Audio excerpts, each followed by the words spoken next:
اللہ کے نام سے شروع جو نہایت مہربان اور رحم کرنے والا ہے۔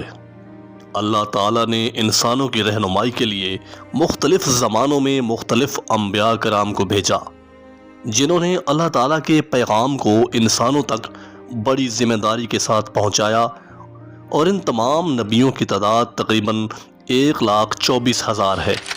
اور نبی آخر الزمان صلی اللہ علیہ وآلہ وسلم کے بعد انبیاء کرام کا یہ سلسلہ ہمیشہ کے لیے ختم ہو گیا، اس لیے آپ صلی اللہ علیہ وآلہ وسلم خاتم النبیین ہیں۔ کیا آپ جانتے ہیں کہ ان 1,24,000 انبیاء کرام میں سے 4 نبی ابھی بھی زندہ ہیں؟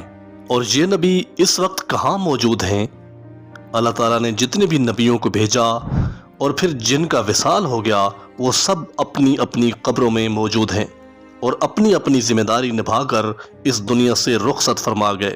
ناظرین، حضور نبی اکرم صلی اللہ علیہ وآلہ وسلم کی حدیث مبارک ہے کہ اللہ تعالیٰ نے اس زمین کے لیے حرام کر دیا کہ وہ پیغمبروں کے جسم کو کھائے، اس لیے آج بھی تمام انبیاء کرام اپنی قبروں میں بالکل صحیح حالت میں موجود ہیں۔ دوستو، وہ 4 انبیاء جن کو اللہ پاک نے اس ظاہری دنیا سے اٹھا لیا، ان میں سے 2 نبی تو اس دنیا میں موجود ہیں، اب بھی موجود ہیں، اور 2 نبیوں کے بارے میں یہ کہا گیا ہے کہ وہ آسمانوں پر موجود ہیں۔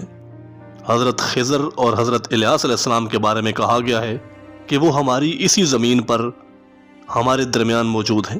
کچھ روایات کے مطابق تو یہ دونوں نبی ہر سال بیت اللہ کا حج بھی کرتے ہیں اور حج کے دوران لوگوں کے درمیان موجود ہوتے ہیں، حتیٰ کہ آب زمزم بھی پیتے ہیں۔ حضرت الیاس علیہ السلام کہاں موجود ہیں؟ حضرت الیاس علیہ السلام کو پہاڑوں اور حیوانوں پر حکومت عطا کی گئی تھی، یعنی پہاڑ اور حیوان ان کے حکم کے پابند ہیں۔ ان کو 70 نبیوں کے برابر اللہ تعالیٰ نے قوت عطا فرمائی تھی، جبکہ حضرت خضر علیہ السلام کو دریاؤں اور سمندروں پر حکومت عطا کی گئی تھی۔ جب قیامت قریب آئے گی تو اللہ کے حکم سے ان کی روحوں کو قبض کر لیا جائے گا، اور جو 2 انبیاء کرام آسمانوں پر موجود ہیں وہ حضرت عیسیٰ علیہ السلام اور حضرت ادریس علیہ السلام ہیں۔ دنیا میں سب سے پہلے جس انسان نے کپڑے کی بنائی کی اور پھر اسے پہننے کے لیے سیا، وہ حضرت ادریس علیہ السلام ہیں۔ اس سے پہلے لوگ جانوروں کی کھالوں کا بنا ہوا لباس اپنے بدن پر پہنتے تھے۔